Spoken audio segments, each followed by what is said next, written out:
What's going on, people? We are Tottenham TV here, and this is the end. The end of our season, the end of our top four hopes. It's just very, very downheartening, that performance today. Everything on the pitch today was downheartening, apart from maybe Hugo Lloris, I thought, put in a really strong performance today. I thought Toby played well today. I thought Delhi had a good 45 minutes before reverting to the Delhi that we've been used to seeing most of the season. Look, it's the end, isn't it? 100%. 100% in the end, especially when, we're putting in performances like that. The way we played as well was just diabolical.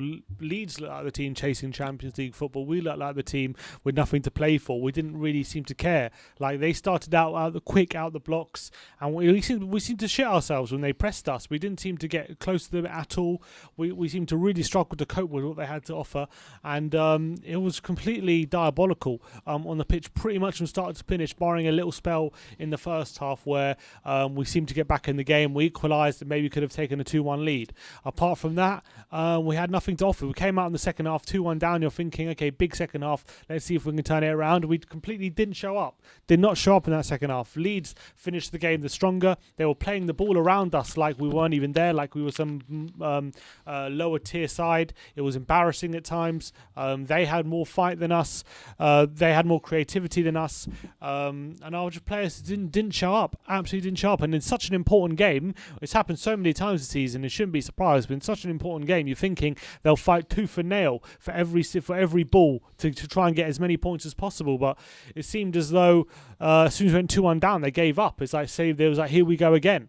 And it was another performance where if that was Jose Mourinho, people say, why didn't they attack? He should have trained them to attack. Like, mate, these players aren't good enough to play when a team presses us. When anyone half decent comes up against us, we're just so easy to play against. Whenever we're put under the pressure to get the points, that's it. We can't handle the pressure. The smallest bit of pressure, they can't handle the pressure. They just can't bit. handle any sort of pressure, this team, and it's really, really hard to take, to be honest, because we've been put in a position countless amount of times this year to go and kick on, to get in that top four, to go and do something. We've had so many countless opportunities this season, and we've just thrown it away every single. Other teams made it easy for us, and we're just worse than them. That's the reality at the moment. Absolutely worse than them, and it's shambolic, absolutely shambolic. Well, it's all doom and gloom at the moment, but let's get Grandpa on. Let's see if he can lighten our moods. Grandpa. One sec. He's lost the mouse. Oh, the mouse is on this screen. Now, one sec, Grandpa. Scroll it to the left. All right, cool. Grandpa, how you doing? Hi. Well, I'm sorry. For the first time, I can't think of one positive thing to say. For the first time. Except we hit for the first time. Except that we hit the bar again. True. We keep up. Still winning the woodwork stakes. And the only man that you can actually say played well was Lloris. Yeah. I couldn't give it anyone more than one tick. I think everybody, which meant I think everybody was a 4. Kane probably was edged it. I thought Bale wasn't that bad to be taken off, but not to play Dombele, Mora, or Lamela. Those 3 people are the people that break through the centre. But really, I'm afraid I blame the manager more than anything else. I don't think he got his team playing in the right way. To try and attack like that so badly and leave everything open at behind it was terrible. Having Aurier is not a back; he's a wing back. When he's at the wing back, he gets some good passes in and he does some runs. But when he's at back, he's absolutely appalling. He doesn't stop anything. Yeah. And he had a tough time the whole day, didn't he? He had a terrible time. And that in a way spoils it for Bale, because Bale shouldn't either be on the wing, right eye on the wing like that. He's much more better in the centre or centre right. So I thought he didn't get his tactics right at all. He improved a bit in the second half, but that's because he brought Mora and Lamela on, and later Dombele, and it was definitely improving. But not that was the attack and not the defence. The defence was appalling all the way through. Grandpa, they walked through us. Grandpa, a player that I'm really starting to worry about is Sergio Reguilon. I thought he was absolutely diabolical today in the way he played. Couldn't put a pass right. I thought his defence, he was off defensively. I mean, What did you make out of his performance today, Reguilon? Well, I gave him a cross, and not a tick. Absolutely, he made one good run, but since he's come back, he doesn't seem to. When he was injured, he hasn't done it. Even the Soto didn't actually play that well. Yeah, Nobody did. You can't. It's his son. His son. Wasn't holding the ball. Every time he got the ball, he was losing it. The same as he's been the last 2 matches. I don't understand it.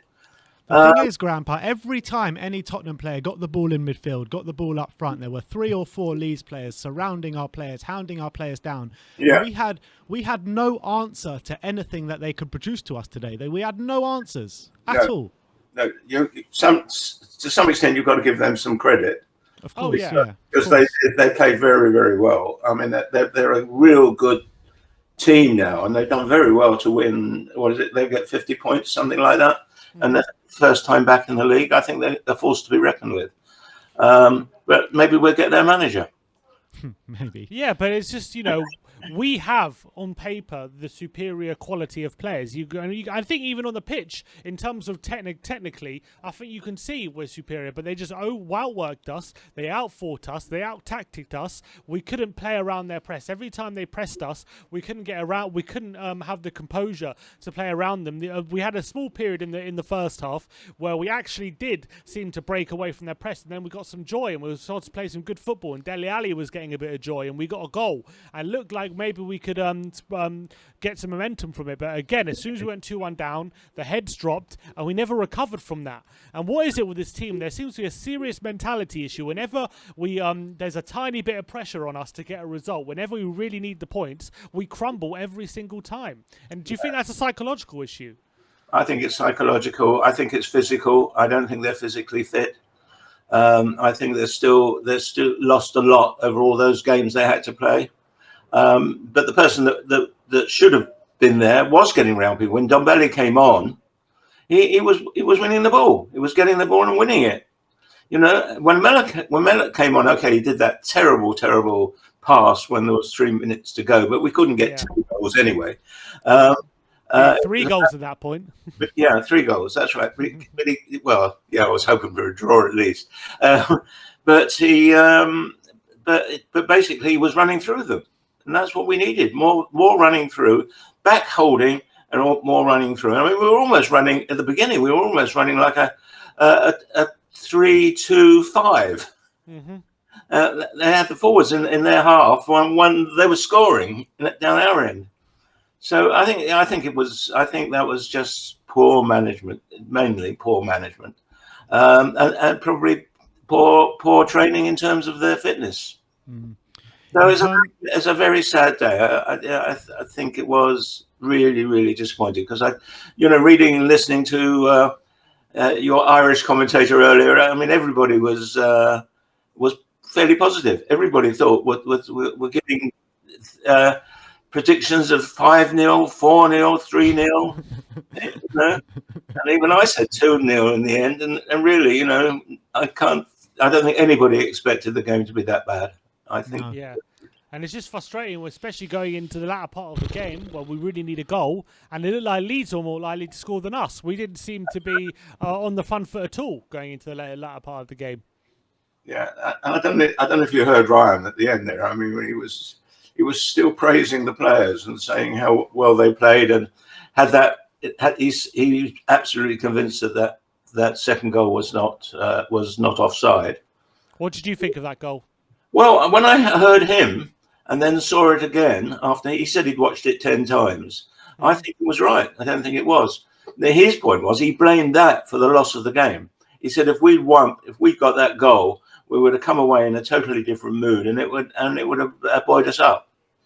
That was it. That's it. You can't have such a weak mentality. You can't have such a weak mentality where one thing in the game goes wrong for you for a wrong decision and then you fall flat on your faces. You have to pick yourself up. We're supposed to be a top team going for top 4, and a goal gets ruled out for offside, wrongly or rightly. It's irrelevant. You cannot put in that performance after that. It's a joke. It's an absolute joke. That was his sole excuse. That was his sole. Then he's not ready to be manager of Tottenham Hotspur. Then. Well, I don't think he is now. I mean, I was beginning to hope that if we won every game, he might turn out right, but I don't think it's going to be. Anyway, okay, all your friends are on. Yeah, we're looking forward to speaking to them now. A bit of Tottenham therapy coming all your way now. So, Grandpa, absolute pleasure to speak to you, and we'll speak to you next time. See you, Grandpa. See you, Grandpa. Hello? If you go onto the wide. Yeah. Oh. He's still there. He's still there. You say cheerio. Cheers, Grandpa. I re-signed as a member, though. Yeah, we saw. Thanks for that. Thanks for Got it working. You don't need to be a member. All right. Thanks. Nice one. See you next time. Yeah, cheers. All right. So that is Grandpa. Always great to get his views on. Let's can find anything positive. Let's just have a look at a couple of these super chats just before we move on. This first one's from Dara saying, maybe unpopular. Kane and Son are not world class. Too often when they're needed, they go missing. We deserve better, not them. This club is a joke. Well, I mean, there's a lot more players we need to look at before we look at Kane and Son. I'll tell you that. Bloody hell. Talking about pick your battles, eh? Honestly. Next one is TJ Lewis. He says, are we in a more despite situation finding a keeper when Lloris leaves or a striker when Kane leaves? Lloris is our best player as of late. What do you make out of that? Lloris has definitely been our best player as of late. He has. Past few games, he's really kept us in it a lot of the time. To be honest, ever since Mason got appointed against Southampton, he was brilliant. Against City, he was brilliant. Didn't have to do much against Sheffield United, but today he was our best player by far, and he's really stepped up when we've needed. We have needed him, but it wasn't enough today. But yeah, I think Lloris has definitely done a good job of late. And yeah, Kane last few games has definitely been off the pace, that's for sure. He was today wasn't involved in the game enough.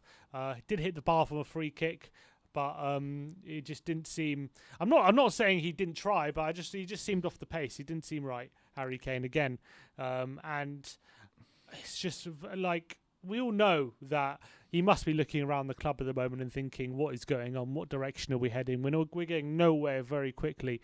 Absolutely nowhere. We can only beat teams like who are below 13th. Like we can't beat anyone who's got any sort of a bit of quality about them. We can't beat them. And that's nowhere near good enough. And it's going to take us years to get back to a situation where we're challenging near the top like we were. And he doesn't have years. Harry Kane. He needs to be chat here now. from Deck W saying, we have our DNA back. Why complain? Yeah, exactly. Look, let's get on Jack Konecki. Hey, guys. Jack, how you doing, mate? I mean, that's the final, stab in the back, or so to speak, for me. Nail in the coffin. Yeah, right. That's a better phrase for it. It really was. We've had, as said before about Grandpa, it's ridiculous how many opportunities we've had. Despite how horrible we've been given so many opportunities to actually get something out of a pretty dismal play of season, but we just every single time we bottle it. It's really quite shocking. And it's been more. I mean, it's probably been more than 5 or 6 times. It feels like it's a lot of times. And also, don't forget as well. Pretty much a lot of the times we face these teams, like for example, Newcastle. We face them with no Wilson, no Saint Maximum. We face Leeds today with no Phillips and no Rafinha. I can name a lot of other times we've faced teams where we needed the points and they haven't had their best players. We've played Everton without Calvert-Lewin or Richarlison, I think, and every single time we can't get a win. We can't get over the line. There's something psychological in this team where whenever there's a tiniest bit of pressure on them, they fail to perform. They fail to turn up, and they completely crumble every single time. It's like we shouldn't build them up or anything. It's like we shouldn't put any pressure on them because it seems like they're listening to us or something like that. Because it's just any single time we seem to have any bit of momentum as a fan base or any single ounce of hope, it's just immediately crushed. So it almost feels like we, superstitiously, we should almost just never build them up. We should almost assume the worst every time. Has to be. If you're going to be a top level professional challenging at the top end of the league, there's always going to be that pressure. And if you can't handle it, then you're clearly not you're not ready to be playing at a club who's challenging for those kind of positions. Yeah. I completely agree. Yeah, and talking about the game today, Yeah. Leeds pressed us into oblivion. We knew they were going to do that. It was Pressed us obvious into that's been their submission game today. plan pretty much throughout the whole season, and we had no answer to it. We didn't have any composure about playing around their pressing. We completely shut ourselves whenever they pressed our back four. They didn't know how to deal with it, and we didn't have we weren't able to play out of it. But is that a failing of the manager for not being able to come up with a way to deal with that? I think we've had two different managers who clearly struggle with that. It's partially definitely the players, but it's also just been Jose Mourinho, I think, struggled with that when people would really put pressure on us and our back line and our midfield.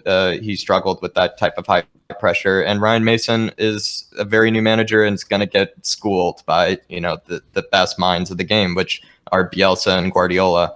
And it's, I built myself up. I tried to have that blind faith in him that he could pull it out. But at the end of the day, he is absolutely going to be outclassed by some of these managers. And he's just going to have to learn the ropes, somewhere else because, it's just too big of a club sometimes, despite, how just atrocious our whole institution is. It's just he's just not meant to be playing against these type of managers. It's unfair to him and it's unfair to the players. But like I said, we've had two different managers who really struggle with that type of high pressure. And so any manager would be smart to just to continue to give us that high pressure until the end of the season.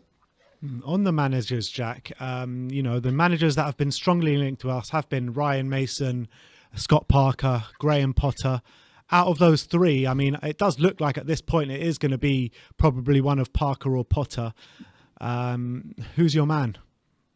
I mean, Potter just beat Bielsa's team 3-0. I mean, last time, and I mean he plays more scintillated football. It's it's sad to have to choose between those two because I think they still have more.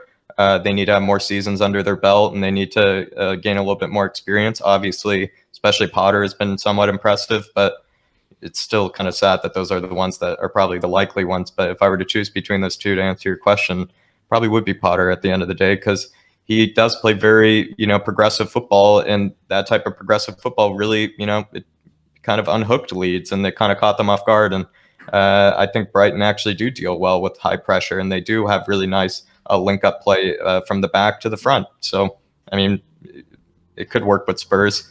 It's just whether he'll be backed and whether he'll really feel like he's comfortable to succeed and put his influence on the team. And that's remain to be seen with this board. Such a tough time to be a Spurs fan right now. That really was the final nail. I mean, it really was sad. And at first it was, I don't know. It's now I'm really starting to, feel the negative bug inside me. But even when it happened, it was just so, just depressing just to finally get that final nail in us. Because we've had so many opportunities to. And it's even a case where West Ham But could lose tomorrow and Chelsea could lose today. It doesn't even make a difference because there's just not enough games anymore. There's not enough games to catch it up. No, there isn't. Today was the final straw with 4 games left. There's enough games for us to catch up, but there's not anymore. It's just run out. We've run out of opportunities, and that's the sad reality. It would have been a pretty hilarious if we got top 4 or even got 5th place. It would have been pretty hilarious considering how bad we've been. And I would have loved it. I mean, I would have lapped it up, and it would have been the greatest kind of like unremarkable season, so to speak. And it's just right. I guess we really are that bad. we couldn't take the countless opportunities. The weak mentality in this team is absolutely, it's too much, man. How can Tottenham Hotspur have such a weak mentality? One thing that goes wrong. I mean, this has been a problem for so long now at Tottenham. One little thing to go wrong in the game and you just fall completely flat on your faces. I mean, it's just not good enough. And I can't see light at the end of the tunnel. I really can't. Yeah. I mean, it's been said before. I mean, I think it's also with these players, I think they've honestly had so much trauma from these letdowns this season too, that it's even hard for them to even motivate themselves. And we said before with the amount of games they've played, that's also taking a toll on their bodies. And then also, it's kind of probably come to light with Jose's kind of training methods. The players really all season haven't really been in the greatest shape if you compare them to other teams. And they just didn't train hard enough. And so for these latter end of the seasons, that's when that stamina and that conditioning can really help you. And I think that's another case where I think they're just waiting till the end of the season so they can really just recover mentally and physically, hopefully. Yeah, waiting for Poch to be sacked at the end of the season. Everyone can cross their fingers. But anyway, Jack, absolutely. Too many hopes. Absolute pleasure to have you on as always, mate. And Thanks for having we'll me. see you next time. All right. Appreciate it, guys. Cheers, see you mate. in a bit, mate. All right. I mean, look, if Daniel Levy and Anik think that we're going to pay, or I can only talk to myself, but if he thinks that we're going to pay 60 bloody pounds, double the price of any other team to go and watch that shit in an absolutely nothing game against Aston Villa, they got another thing coming. And I mean, I'll be going to White Hart Lane, but I'll be going White Hart Lane to stand outside and protest, not going to that game and paying £60 to see that. Double the price of anyone in the league. It's ridiculous. Absolutely ridiculous for a game where it's been a long season. Fans haven't been allowed in the stadium, so you know how tough it's been for the fans. I know it's been tough for the clubs as well, but these fans are real people. We're not million pound organisations, so they're real people, and they're just literally trying to squeeze every last dime out of us for a game where there's only 10,000 fans in there. You're not going to make that much money, mate. Just calm down. Just give us a fair price. Let us watch the game for a cheap price at the end of the season. Give us a nice end to the season for a good feeling, but no, it's still about wringing every single last dime. That's what it's all about. You would think with all the bad faith they've built up with the Super League and everything else, you would think they would try and get some people back on side. You know what I mean? And there's one thing. No shame. These people have no shame whatsoever. None at all. There's one thing if it was an important game. Even that, it would be unacceptable. But say if it was an important game where we needed to win to get top 4 or whatever, challenging for something, that's one thing. But it's a dead game now. Absolutely dead game. Nothing to fight for. And with 3 points doesn't mean anything. It's basically a glorified friendly at this point. And he's charging 60 quid. I mean, it's unacceptable. It is unacceptable. It's completely unacceptable. And these people running our club have absolutely no shame whatsoever. Oh, let's get Cody Mac on. Hey, Cody. Yes, Cody. How's it going? Cody, man. Cody, I feel your pain, bro. I feel your pain, bro. Talk to me. You know what? I feel bad for the people because, like, I wrote top 4 off after Newcastle, and I still feel like shit after that. So the people that came into this actually thinking that we had a chance at top 4 must feel absolutely atrocious. We just haven't been given any reason to believe in this club. And you know it's a bad day when Grandpa comes on and he says, I have no positives. Honestly, I almost hung up after that. I was like, oh, I think that's the first time he's ever in his life probably said that. Oh, man. Oh, just what are we? Give me one reason to stick, like, to not be done with this club at this point. You know what I mean? Let me tell you, like, you're talking about Anik and all of their different trespasses. Let me tell you the problem with the phrase Tottenham till I die. Tottenham till I die, from the Anik point of view, means that they can extract profit at their leisure, fail to invest properly, accept unprecedented trophy droughts, charge more than any other club in the Premier League, join the Super League, and not apologize for any of it, because we will just open our mouths and continue to eat the crap that we get fed by this ownership. Honestly, it's time to go. Like time to go. Yeah, no, yeah. I completely agree. And charging £60, which is double anyone else to go for the last game of the season where they're letting fans in, I can't rack my brains around it. I really can't, because, you know, at a time where they really need to start building up some goodwill with the fan base, they just do that. I mean, explain it to me, Cody, because I just don't understand it. Getting outclassed by Burnley. Exactly. Getting outclassed by Burnley.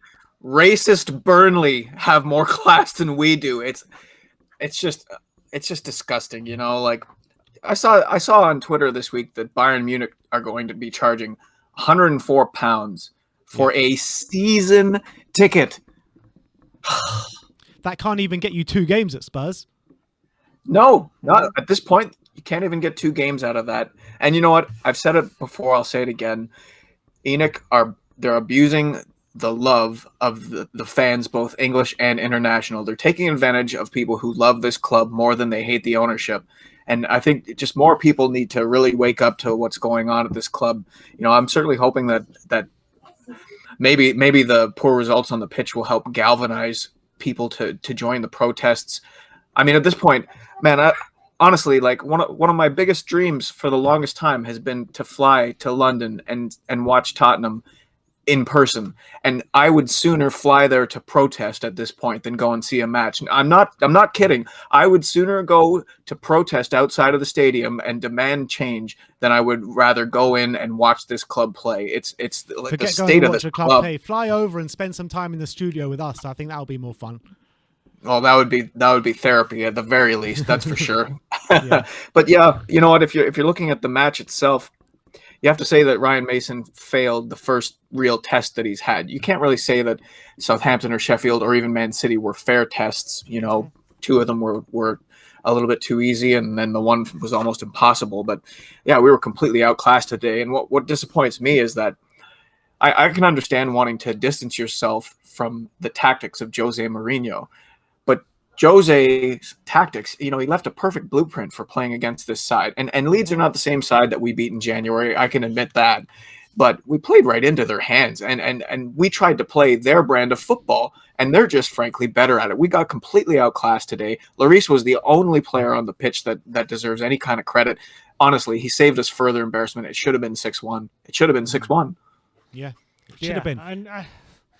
And what is it about this team where whenever we come up against an opposition where we need a result, like it's imperative we get a result, we're fine playing against teams when the pressure's completely off. But at times there's a tiny, tiny bit of pressure, we crumble every single time. Is that just a quality issue or is it a psychological issue?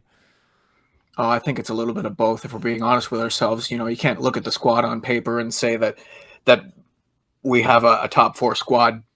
But we certainly have a squad that should be beating the likes of Leeds United and beating them comfortably, you know. But yeah, give Leeds credit. You know, that's 5 games against Big Six teams in the last 8 games for them, and they haven't lost one of them. And man, no Rafinha today, no Calvin Phillips, not at least not in the starting 11.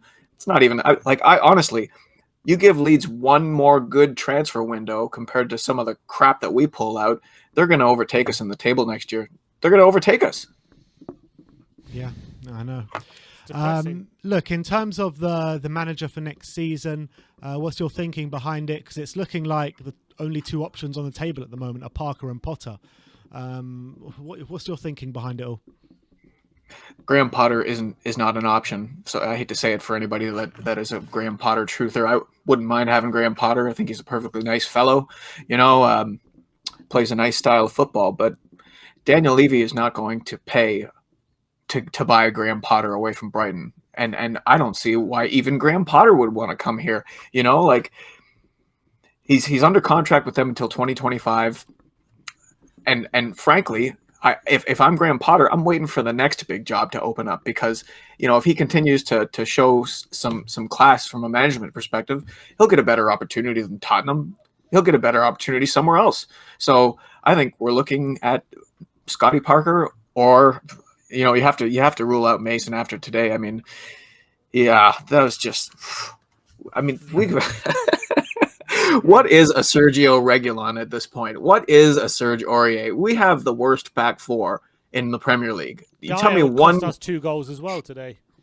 You know what? I agree, but Reguilon, I hold Reguilon responsible for both the first 2 goals because he has to do a better job of supporting Eric Dyer. That header that comes off and it ends up in open space, that's Reguilon's responsibility to provide him with positional support. So he is not completely absolved of responsibility. After that, I mean, you give away the ball in that position with everybody on the back foot, you're cooked. You're cooked. So yes, Dyer had his hand in that, but I'm not going to put it all on Eric Dyer.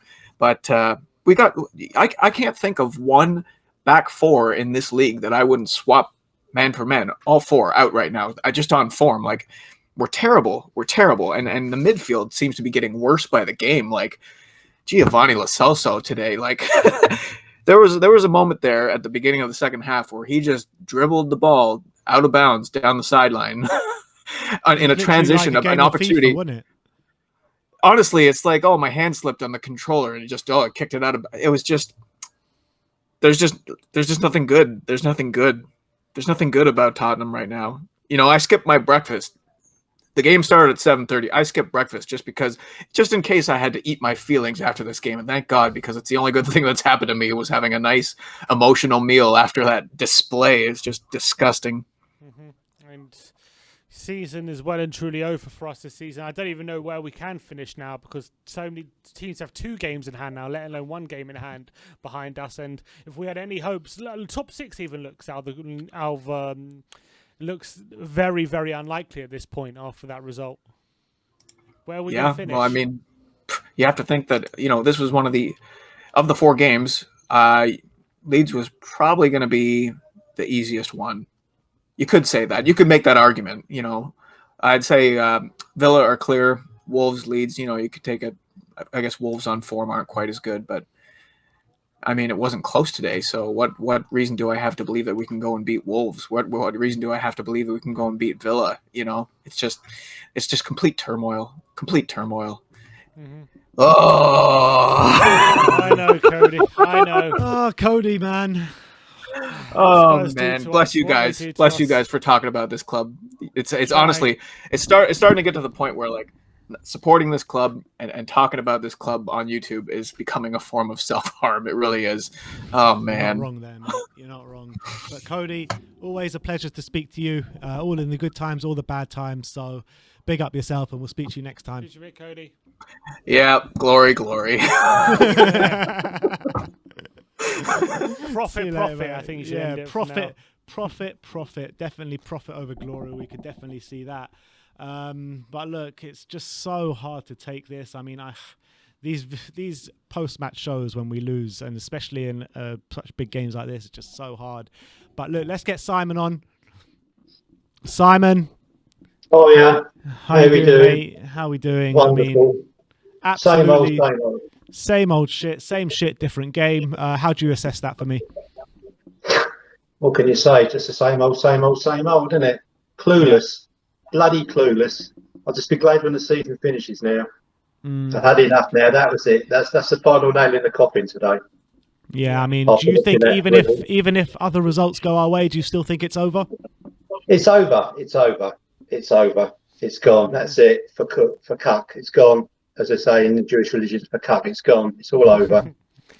Yeah, I always said throughout this process that, especially going into these last few games, that I've got no problem with other teams dropping points. I'm sure there'll be opportunities for us, but I'm more worried about us taking those opportunities. And pretty much with our first test, we've crumbled as per usual. And it seems to be a serious psychological issue. Whenever we seriously need the point, or whenever we have a massive opportunity to close the gap on the teams above us, we just crumble every time.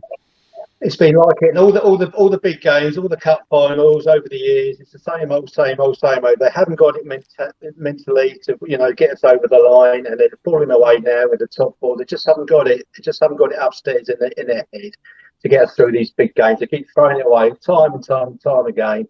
It's just getting it's like playing the same record all the time. You know what to expect. It's just rubbish. It really is. Just get this season finished with. Let's see what manager comes in, another yes man, and that will be it. I mean, this time next season, this time next year, we'll be having the same conversation again. We'll still have the deadwood sitting around, picking up their wages, and we'll be watching the same old dross. What do you think, Harry Kane, again, after today's result?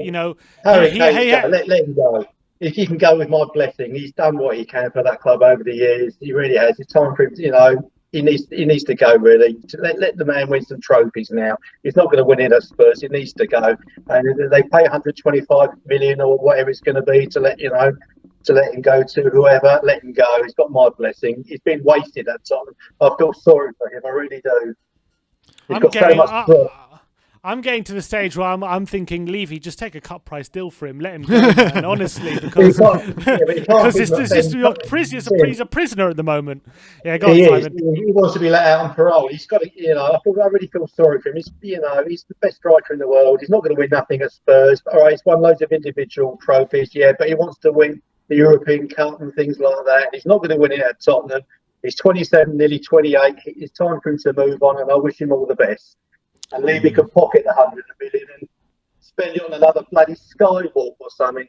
And it must be all the more frustrating for him because Spurs put themselves in a really good position 2 or 3 years ago where we're challenging, we're challenging for the top honours, where we've got a good squad of players and we just need to push on and kick on a bit and be a bit more investment, and so that we can continue to challenge and maintain it. And we, from a position of strength, because of our own how idle we've been in just resting on our laurels, we're now in a position where we're back to square one before Kane broke into the team. We're just a complete mess now. Yeah, we've gone backwards. We've gone backwards. Since Pochettino left, they should have backed him, gave him what he wanted, and we might have kept Eriksen happy, and Dembele might have stayed on for another year or whatever. But those are the kind of players we haven't replaced. We haven't replaced Eriksen. We haven't replaced Dembele. We haven't even replaced Wanyama. And we're not, when Kane leaves in the summer, we won't replace him either. So really, we're just going backwards and backwards and backwards. It's just it's tedious. It really is bloody tedious watching this club the way it's going.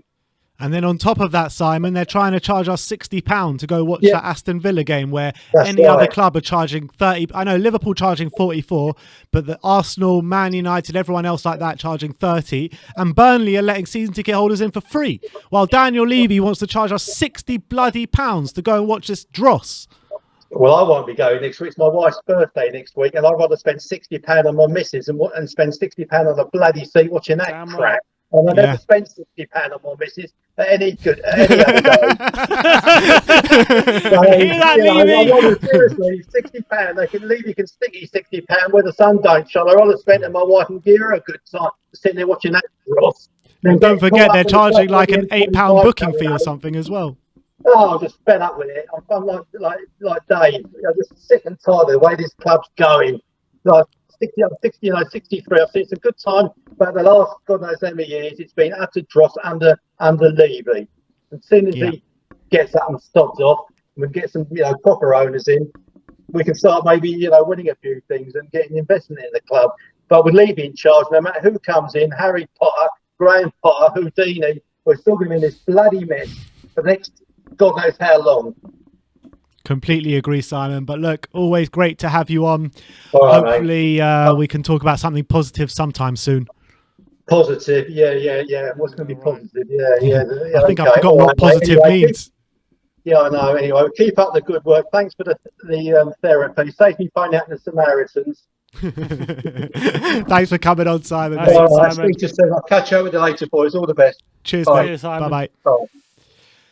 Simon's great. He is great. Simon. He's brilliant. But yeah, at least his missus is going to get a nice treat next week. She must be happy right now.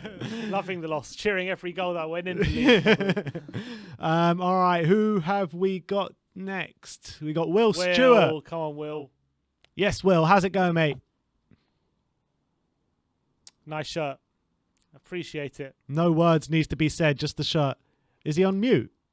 No, I'm not on mute. I'm just a moment of silence there for our club as we move into oblivion. So, not wrong, mate. Not wrong, mate. This whole show should just be silent then for that. Where are we going as a football club, Will? Dude, I couldn't tell you right now. I can tell you, I'm not gonna be very popular in the chat today, lads. Look, you're playing a team that everybody and their mother-in-law, their aunt, their uncle, their cousin Jan, and their little neighbor kid down the road knew that they were going to press us today. Yeah. And then you make the decision as the manager not to start the players who break presses better than any of the other midfielders in our squad. And I don't understand it. I don't understand how people can now look at Ryan Mason and say this guy isn't responsible for the choices that he's made in lineup selection and substitutions. I mean, look, what is the purpose of bringing on Ndombele with only 10 minutes left in the match? When we were already down, that should have been one of the substitutions that happened first. Yeah. Right. Lo Celso was having issues breaking the press. Yes, in the first half, there was a period of time where he was doing that well, where he was breaking the ball, getting runs down the middle of the field. But then it stopped. After that second goal, it just died. And coming out of halftime, it was even worse. And how can you not sit there? Why are you waiting until 10 minutes left in the game when we're 3-1 down and not bringing on or why is Lamella not, or not Lamella? Why is Lamella not coming on earlier? Why is Lucas Moura not starting in that number 10 spot? Rich coming from you, Will, about Lamella. Exactly right. If I'm calling for Lamella to come onto the pitch, there's problems. Wow, that's a big problem. There's problems at the club. Yeah, and I just don't understand why the fan base is so scared to hold Ryan Mason accountable for his actions. Well, I'll tell you why, Will. I'll tell you why the fan base are a bit hesitant to hold Ryan Mason accountable, because Ryan Mason should never be put in this position. Ryan Mason is a 29-year-old without all his coaching badges. He should never be in this position at this stage of his career where he's manager of Tottenham Hotspur. Never. And that's all down to one entity, and that is Anik and Daniel Levy. They have put him in a position where he's going to be called out, obviously, but he should never be put in that position ever. I agree with you 100%. But I found it literally my brain has been melting the last 2 or 3 weeks. Even after the Southampton match, when people out on Twitter or in the chats on streams or doing whatever were like, give Ryan Mason the job for good. Like literally, I almost threw up in my mouth. Like, yeah. I mean, the fan. What is wrong with us about being honest with people? I love Dele Alli. One of my favorite players, my first Nike kit ever once we switched from Under Armour to Nike. And when he's playing badly, I say he plays badly. Harry Kane, after Zagreb, I called him out for missing that sitting header, right? There's nothing wrong with holding people accountable for their actions, right? We don't have to sit here and worship people and worship players and delude ourselves to the situation, because what happens, if you're not honest about things, it gets worse. And that's my whole thing, being agnostic on the Jose and Jose out point. My biggest fear was exactly what I've been hearing the last couple of weeks, and that is not focusing on getting that dead wood out of the club, right, to improve it, right? People taking the focus. If we would have gotten top 4 this season, a lot of that talk about Daniel Levy would have been gone. People would have been saying putting Ryan Mason in as full-time manager, all this stuff, and those players would still be here next season. And I never want to see Spurs lose. I always, in any score prediction I always give, it's always for a win. But you know what? I'm at to the point now where it's almost like a weight's been lifted off my shoulders, that now there's no excuse out there for any of them. Everybody that's in the chat out here should be 100% on board with getting the deadwood out, getting Anik out, getting our football club back to what I've known it to be for the last 12 years supporting the club. So, I just don't know what to say anymore. Yeah, and Will, 2 years ago, we're in a Champions League final. We're moving into a new stadium. We've got some really great players on our books in Kane and Son and some really great players just after getting to the Champions League final. There was a really attractive proposition managing Tottenham. We were one of the most attractive clubs in Europe in the time, and to fall in so far so quickly, how big of a failure is that from the management at top that they've allowed this to happen? I mean, it's a huge failure. It's a huge failure.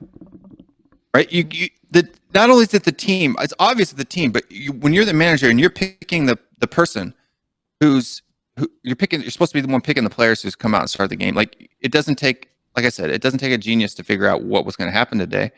We all saw it. I said it yesterday.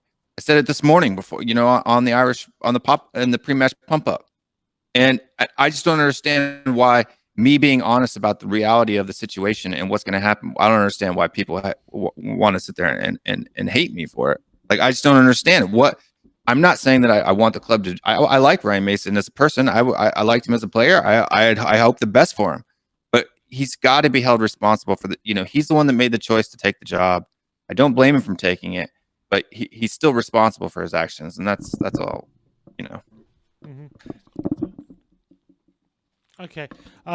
Yeah, and in terms of the performance today, what did you think was the biggest failings of Ryan Mason today? In terms of, do you think it was his team selection or the way he approached the game?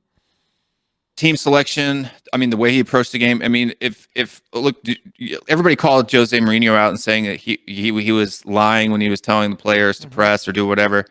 I think that rumor can be swept under the bed right now, because today was that exact same situation where we needed to be coming out and pressing the ball, winning the ball back in the offensive third, putting pressure on the opposition, and we didn't. I didn't see that from the beginning. It was give them a 2-yard space, run off, get in passing lanes, and there was no intensity, no pressure on the ball. So if Ryan Mason was telling the players to do that, then you got to hold Ryan Mason to the same letter that you held Jose Mourinho to. Substitution wise, the substitutions were too late, too little, too late. Right? It needed to be done earlier. It had to be the team selection straight off from the bat was wrong. You're picking. Why are you leaving?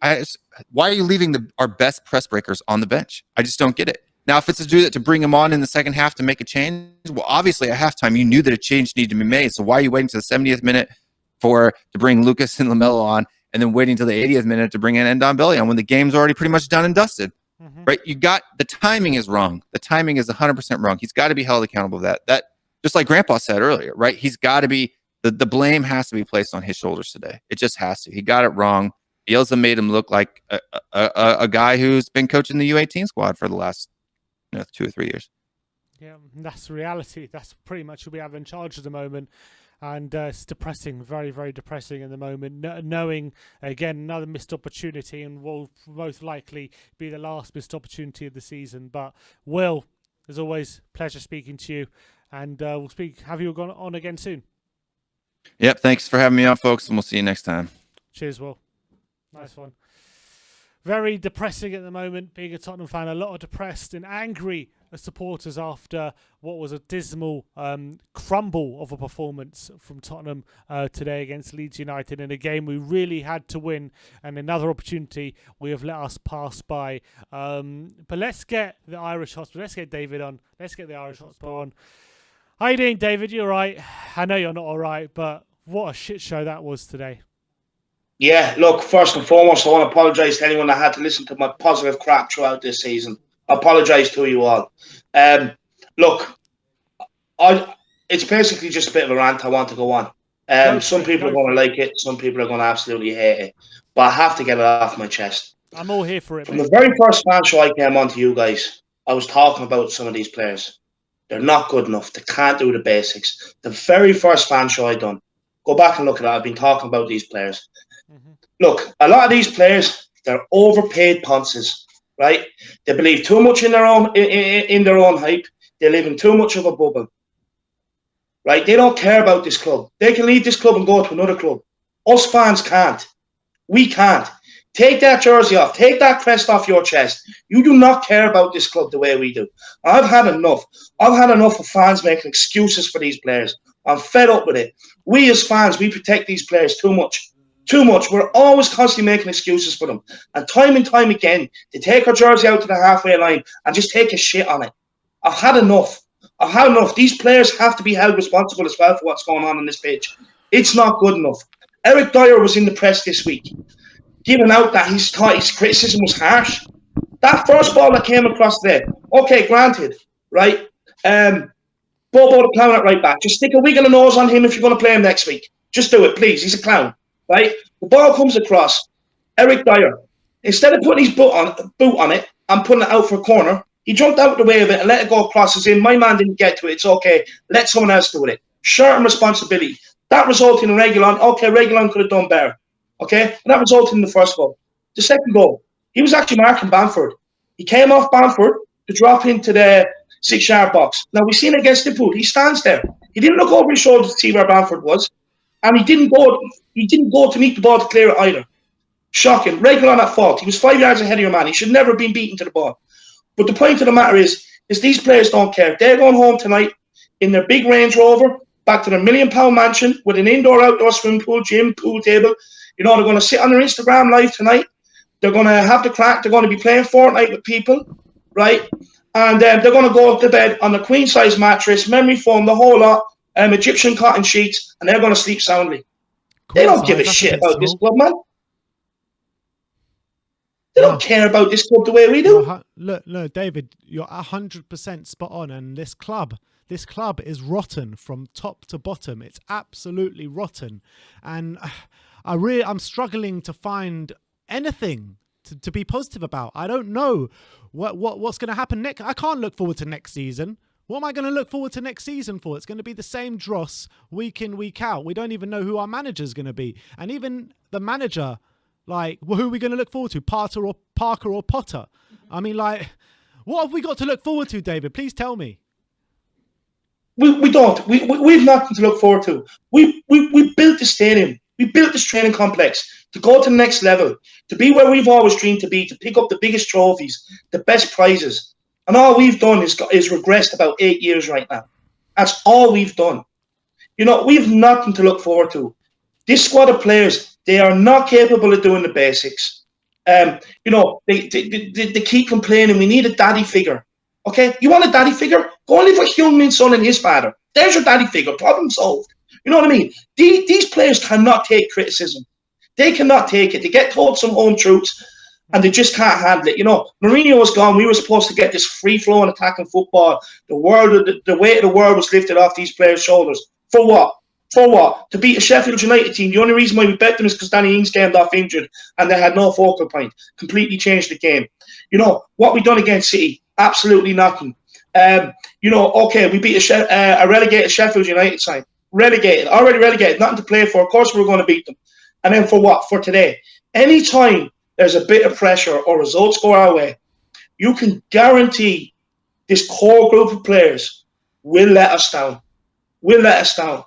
And I'm sorry, I've played my part. Every game I'm positive and I believe we can go into it.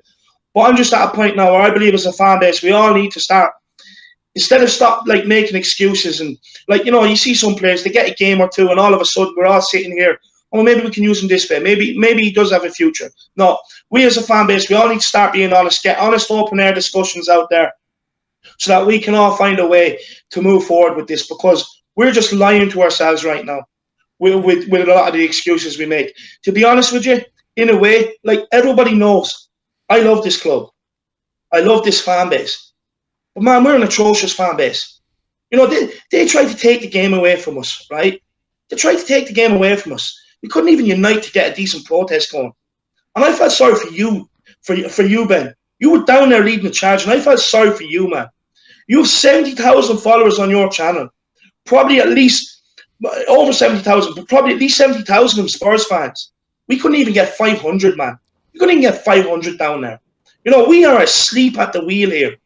We are asleep at the wheel. You know, and not only that, then they go and charge people 60 quid to go to a Villa game, to watch this shit, to watch Bobo the Clown and Moon Boots. You know what I mean? They're charging you 60 quid to go and watch these guys. These are overhyped athletes. Double. You know what I mean? Anyone else when is are we going to charging. learn? Double, David. Double what anyone else is charging. When are we going to learn? We are being mugged off left, right, and centre. If anything good could come from this fan show, because I know I'll probably get a lot of hate and a lot of heat for it, right? But if anything good can come from this discussion that I've just had right now, is that whoever can, I beg you, please get down there and help out. Please play your part. I wish I could be there. I can't. But I'm calling on all Spurs fans now. Please get down there and play your part. We have to take control now. We have to take control of our own destiny. Completely agree, Dave. And there's a protest planned on the... You know what? This fan base can't even organise a proper protest together because there's fans fighting. Should be a protest on the 15th, should be a protest on the 16th. I mean, we're rotten from top to bottom. We're completely rotten. And if you don't want to get involved in the whole 15th and 16th stuff, let's get down there for the Villa game. Don't buy your £60 ticket. Let's all go down there and protest outside. No one wants to go in there, pay £60 to see that dross when you can see the likes of Man City for £30 or less. It's an absolute joke. Look at Burnley, for fuck's sake. They're giving all their season tickets for free. Yeah, they're rolling in money, aren't they, Burnley? Exactly. Yeah, exactly. absolutely rolling in money. But it's pathetic. It's absolutely pathetic. But Dave, absolute pleasure as always to have you on, and you're not going to get any hate in the comments because you spit the absolute truth. Yeah, look, I'm sorry I couldn't be positive, but it is what it is. The only positive today is Simon Cohen. Yeah, 100%. He's brilliant.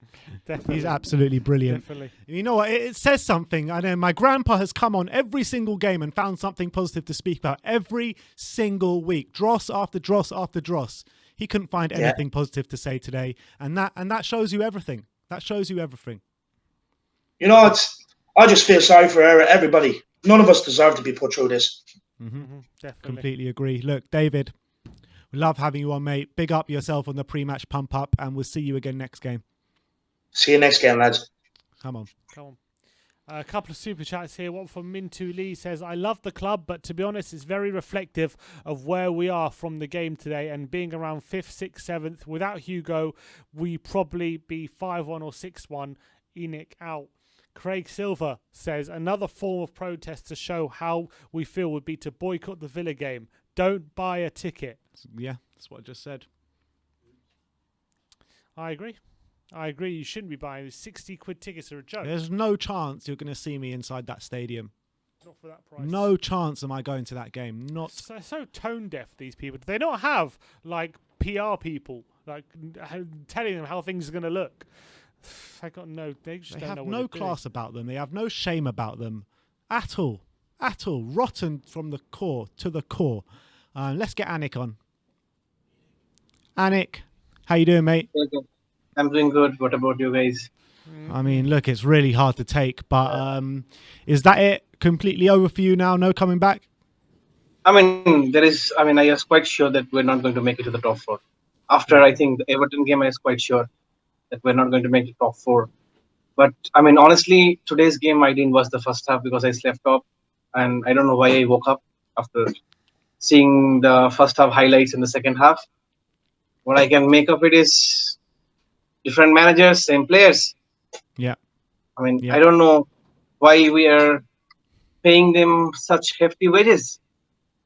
And the club would be charging 60 quids for a season ticket. To watch them play. Leeds were a better team than us in every way. Yeah. And the thing, I want to keep it short. I don't want to speak too much.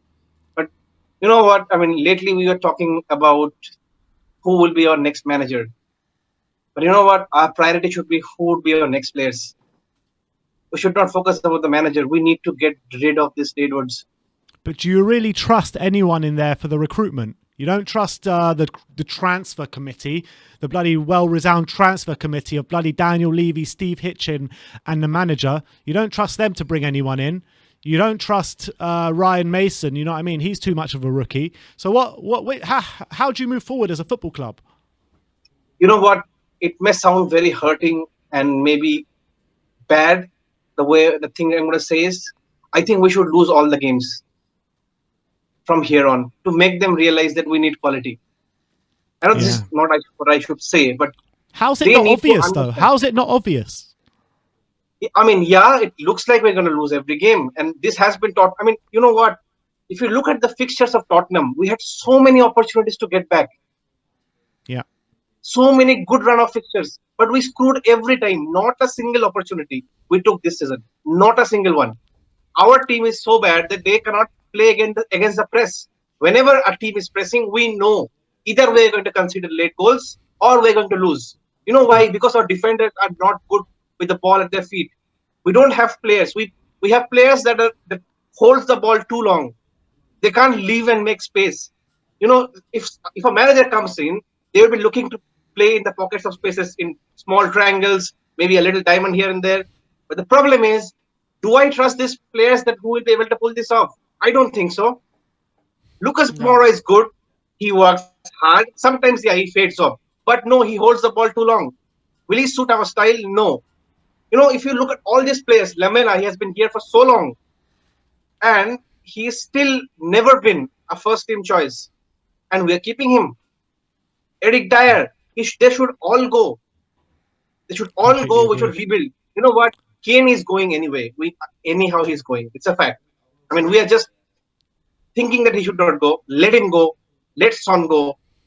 Build a team with a manager like Bielsa. Would you take Bielsa as our next manager? And again, like the last time I came, I think Graham Potter would be good. I think they should try and get Bielsa. But you know what? In what? Why would he come here? Why would he come here? That's true. If I get a choice to bring anyone, I would bring a manager like Bielsa who can work with the young players, who can work with a new set of players. But Bielsa's got a history of falling out with his owners. So, what chance does he have with Daniel Levy? Yeah, I think he will be very strict with his players and his board because I think he is a little, I mean, from back of the old generation, who has his own principles. And I think we need managers that are of high principles so that Levy cannot remove them. It Mm. should be a lesson for Levy. First of all, get them out. Do whatever. Get them out. I don't want them. Don't buy merchandise. Don't pay. Don't go and see the Spurs games. They will go. I don't need 100%. them.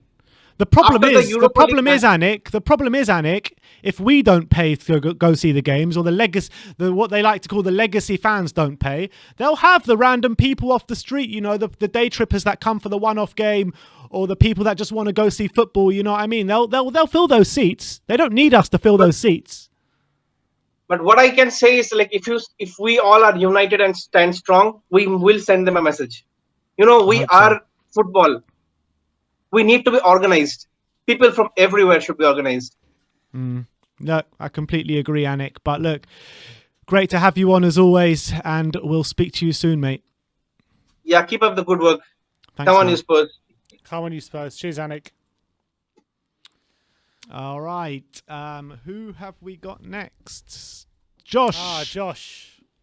Yes, Josh. How's it going, man? Oh, he's on mute. Is he on mute? There we There go. he goes. He's Oh, on. there you are. Cheers, There you Josh. are. Pissed off, man. Pissed off. Tell me Like, about it. Tell me about it. all week I've been in a good mood, bro. I've been in a good mood, yeah. I've been going out. I've been enjoying it all off the back of that 4-0 win. All off the back of that Southampton win. And I actually thought we're going to turn up today, man. I was pumped up. On my channel, I've been pumping everyone as much as possible. On other people's channels, I've been pumping everyone, saying, lads, this is it, man. This is the silver lining, mate. This is where we're going to snatch it. Arsenal lost. Beautiful week. Beautiful week. Couldn't have gone better, right? And then today, within 15 minutes, I'm sitting there going, what is this? What the hell is this, man? Why are the players not running around? Why are they not looking for those second and third balls? Why are they not winning those second and third balls? Why is it looking like Leeds are like, I don't know, a dimension above us? What's going on? We're playing a shadow of what we should be playing at. And then I sit there and I think, you know what? Blame the players, blame Mason, even blame Jose Mourinho for drilling them for 18 months, maybe in the way he drilled them. Maybe he didn't drill them hard enough, and this is a hangover of Jose Mourinho. But I'm sitting here completely shocked, lads, that we've got top four on the brink. Leicester have made our week even sweeter. Like last night was a sweet, sweet, sweet night because obviously Leicester lost, right? No one really expected Leicester to lose. What more motivation do these lot need to go out there and win a football game? But I will say one thing, Leeds turned up. And Leeds turn up against the big games. We didn't turn up. We all saw that, yeah? We all saw we didn't turn up. Leeds turned up. They turned up against us. They turned up against City, United, Chelsea, Liverpool. They turn up against the big teams. And we've gone there. We've disrespected them. They've disrespected the fans. They've underestimated Leeds and what they can do to teams, especially at Ellen Road. And we're sitting here licking our wounds as if we were just going to go there and there's going to be, Sheffield United Part 2. And it was naivety, man. And you know what? That's just taken the stuffing out of me, man.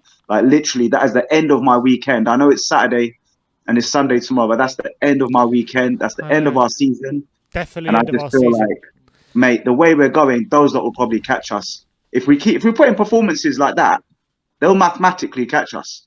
So Leeds, yeah. I mean, look, isn't it the story of our season? Not only is it, do we get presented with opportunities, but a lot of the times the opportunities actually get made easier. For example, Fulham back in January, they had a game with 48 hours notice. They didn't even know they were playing. We couldn't win that game. Against Arsenal, when we played them at the Emirates, Aubameyang gets left out pre-kickoff for disciplinary reasons. We still can do anything in that game. Against Newcastle, it didn't have Wilson or St. Maximin, two of their only good players pretty much. We couldn't win that game. Against Everton, they were missing their star striker Calvert-Lewin, who gets the majority of their goals. We couldn't win that game. And then today, Leeds were missing two of their best players, Calvin Phillips and Rafinha. And again, we couldn't lay a glove on them. I mean, it's the story of our season, isn't it? Getting presented with big opportunities and literally treating them like a bar of soap.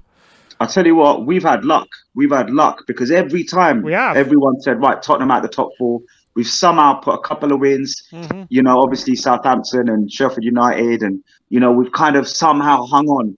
And you're thinking, right, this luck that we keep getting, there's a reason for it. There's a reason is because we're probably going to do it somehow in the craziest, miraculous way. We're going to probably make top 4 because the chance keeps presenting itself. So there must be something there. And what do we do? The final chance. This was it. This was the final chance, lads, because Liverpool ain't losing all their games. West Ham ain't losing all their games. Leicester and Chelsea ain't losing all the games. It's done. It's done. Top 4's done. It's what, 3 years now?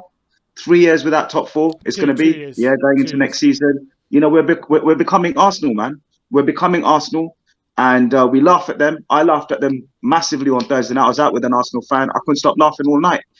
But, you know, listen, the laughing stock of the weekend's Tottenham again. And it's the same old story, isn't it, guys? But one thing I want to say as well is, how fit are these players, man? If you look at Bielsa's murder ball and Google it, Bielsa murder ball. Yeah, Google that later on today. Look at his training techniques on YouTube. Look at his training techniques. He makes them run without stopping. As soon as you stop, you're off the pitch. Someone else jumps on. And it's a fitness endurance exercise. How fit are these players? There's one thing, these players not getting out of third gear. But even if they wanted to get out of third gear, are they fit enough? So for me, the next man that comes in, guys, remember when Poch came in? He cleared out and we were like dogs. I remember when Pep came to the lane and we beat Manchester City 2-0. And in the interview afterwards, he said, you know what, we lost this because Spurs just kept pressing and pressing and pressing. They were like dogs. Second balls, third balls, they were on it. We went on a successful run with Poch. We need to do that again. We need to get our fitness up. And whoever comes in needs to make sure that fitness is at the top of that list, because there's no sport that you can achieve the highest of your personal or collective efforts without being match fit or even fitter than the opposition. And today, Leeds taught us a lesson. They wanted it more, but they had the fitness. We can't get our third gear.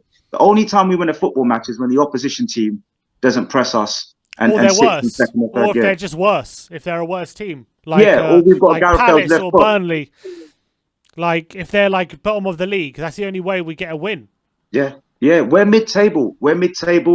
We have shown against the better sides we can't do it unless we put 8 behind the ball and rely on Son and Kane. That got us the credits in the bank to when we went on that poor run, which is why we were talking about top 4 before this game, because of that start to the season. But when you look at it, unless we put 7, 8 behind the ball and rely on luck and finishing, we can't beat the opposition, man, unless they're poor, like you just said. So today was a big lesson to Mason, to the whole squad is, lads, if you're not going to be fit enough for match day and run around and be fit enough to run around, then you've already lost the result just based on that. When I go back to the Poch days, he had them fit, guys. He was ruthless with fitness. And whoever we get in, there's so many names. I just want to make sure they take these players like Højbjerg today, a yard short as well. You know, I don't know, he might say he's tired. I've been playing all season. But don't play him then. If he's tired, don't play him then. Before you get on the pitch, Mason must pick 11 soldiers that are going to run like dogs. Doesn't matter what their form is in terms of if they haven't scored a goal. If Vinicius is fitter than Kane, you start Vinicius. It's about fitness, lads. And I want to see the next manager come in and drill this squad so that they're absolute dogs. Because I know the quality's there, but the fitness is lacking, lads. And I saw that again today, man. Fitness was lacking. So, also, what do you say to someone like Eric Dyer, who was out giving up quotes in the press over the past few days, saying how he feels like a lot of the criticism has been harsh and a lot of the times he's made a mistake and the fans have reacted like it's 4 or 5 mistakes and he's been better than people give him credit for. And then he puts in a performance like that today where you could easily argue he cost us 2 goals today. What do you think of that? I think he's just trying to cover his self-performances by saying that the team's trying. So he's trying to deflect. It's we are all trying. There's a general issue here. It's not an individual issue. I'm just, I'm trying my best. Ali, he come out and said, my mate Dele Alli's, winning second and third balls. He's got like a string attached to the ball. Today he had some moments, don't get me wrong. That through ball, it got deflected. It took the speed out of it and he got an assist. For the Harry Kane goal onside, or I don't think it was offside. It was onside. From what I could see, it was level. He would have got another assist.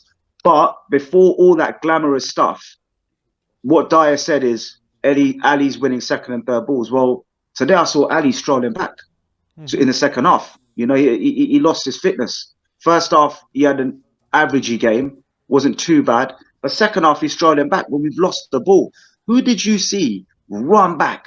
Really run back. I'm talking the attackers, because the defense needs the attack to come back and help. Leeds, you saw with Leeds, every time they lost the ball, they got compact. The attackers stepped 10 yards, 15, 20 yards back, and they won the ball back. Every time we lost the ball, I saw Sonny try a little bit. Kane was in and out. Dele Alli wasn't really doing it, wasn't really running back. And then the crosses are coming in. There's no cover up. Bale's left up the pitch. There's no double cover up on the wings. It's just a single cover up. So you're just with the left and right back. It's just a joke, lads, man. Anyone wants to beat Tottenham, pound it down the flanks, get the crosses in, and just win your second and third balls, because these lot ain't going to do it. And Eric Dyer's coming out and talking all that crap, man, about, we're unlucky. Nah, we're not unlucky, man. Leeds were all over us, man. They had much more attempts than us. All the stats have gone their way, which is half the story. And the other half of the story is the effort. If there was a stat called effort, ours today would be 3 out of 10 and theirs would be 8 out of 10 or 9 out of 10. And that's the effort stat, that hurts me, man. I'm happy to lose in anything, any sport, anything in life. You're happy to lose if you said, I tried everything and left everything on the pitch. The minute we start making excuses for our performances and don't leave everything on the pitch is the minute we're deluded. And Dyer's deluded. And he needs to go, man. He's not good enough, man. Maybe a squad player at best, but he can't be leading us out next year, in that back four. He can't be leading us. And Toby as well. Toby can't do it the whole season, lads. But, my worry is, I don't know if you saw it full time, Kane just walked in. Kane didn't hang about. He just walked in. And it was one of them walks like, I'm done. That's it. Boots in the bag. And I don't blame him. I don't blame him whatsoever.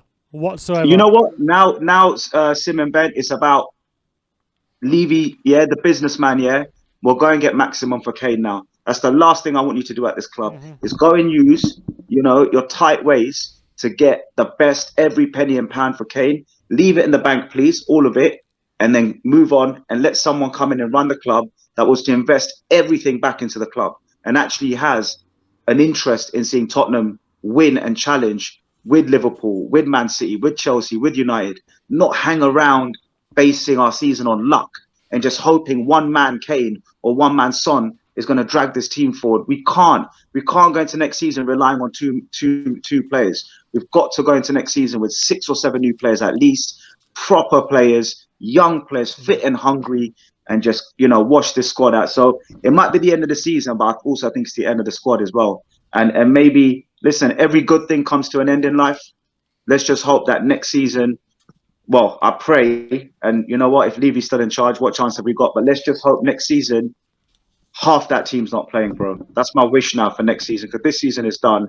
And the only other thing I want to see now is us finish above Arsenal. That's the little consolation I've got left in my body now, is to finish above those lot, because they can still catch us. They can still catch us. So for me, the only little 1% hope of this season, of me having 1% pride, is looking at an Arsenal fan and saying we still finished above you. So shut your mouth. Stop running your mouth. But United fans can give it to us all day. City fans, West Ham, Chelsea again. West Ham are going to probably finish above us at this rate. That's what it's looking what like. What a fucking state of affairs that we're in. We're going to finish below West Ham. West Ham!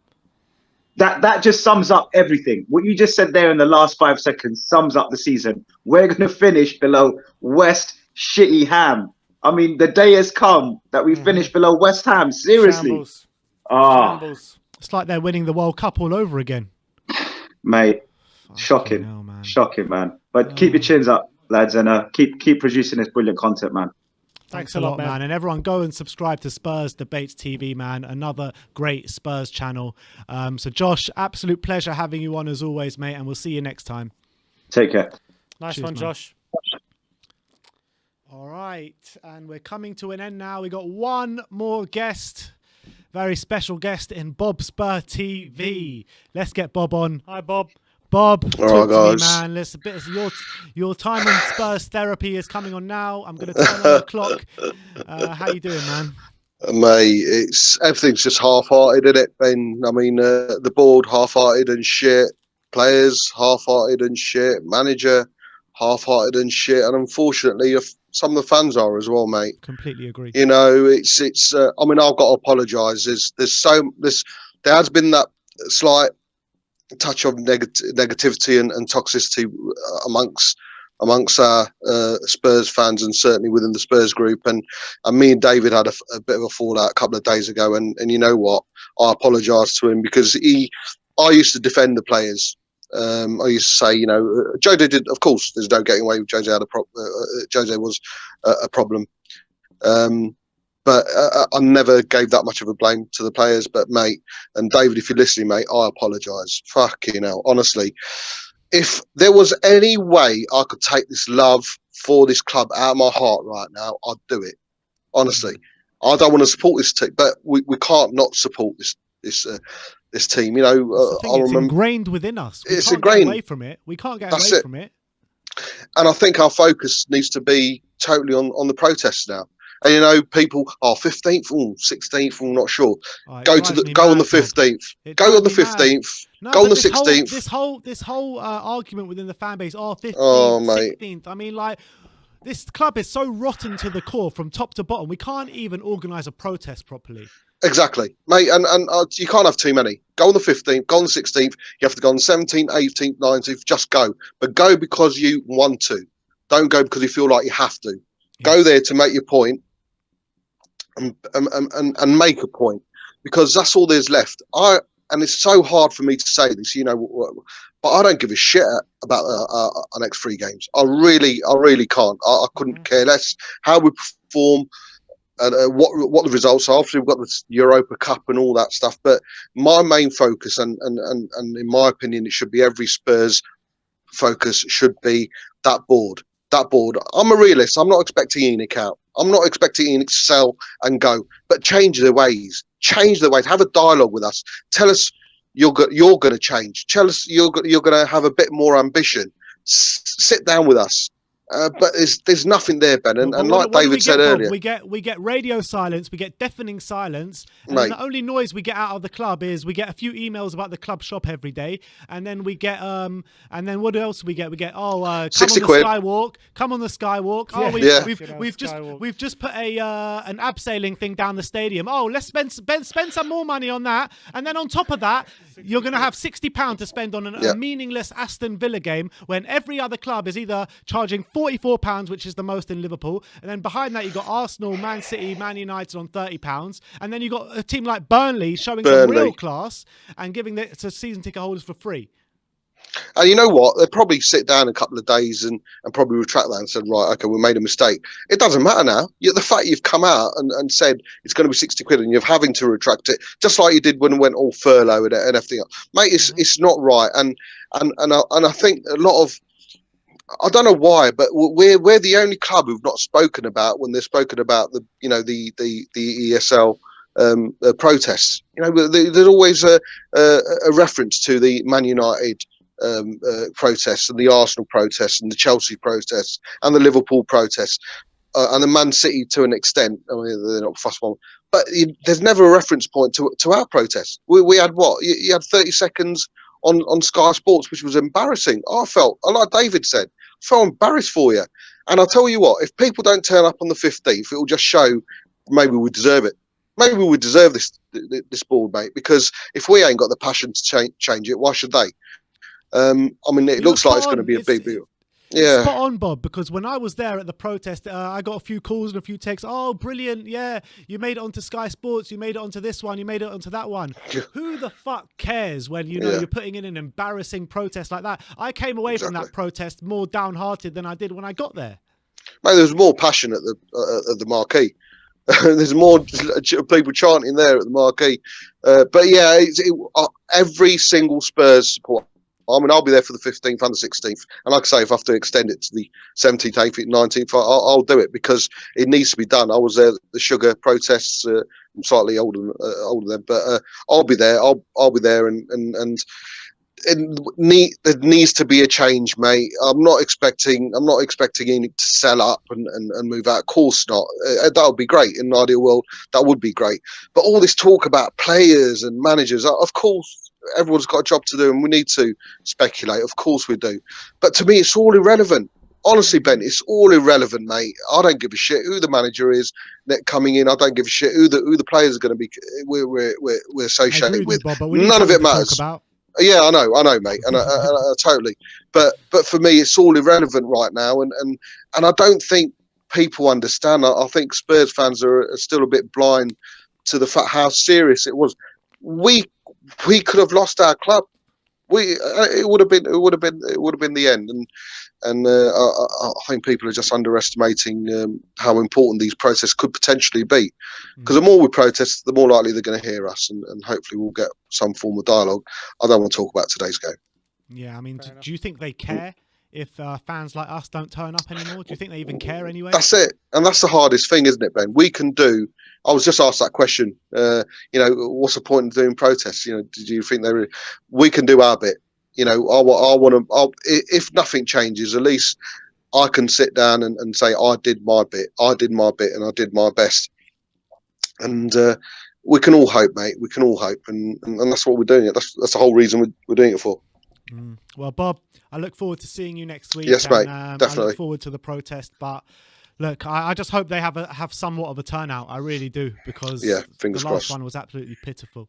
It was pitiful. Yeah. Well, all we can do, mate, is obviously spread the word on our channels and on Twitter and stuff, and I'm certainly doing that. I've dedicated the first 30 seconds of all my streams to the protests on the 15th. So, and I'll continue to do that till next week. 30 seconds and the last 30 seconds as well. Yeah, definitely, mate. Yeah, good idea. Yeah. Nice one, mate. Bob, always a pleasure, mate, and we'll see you next Cheers.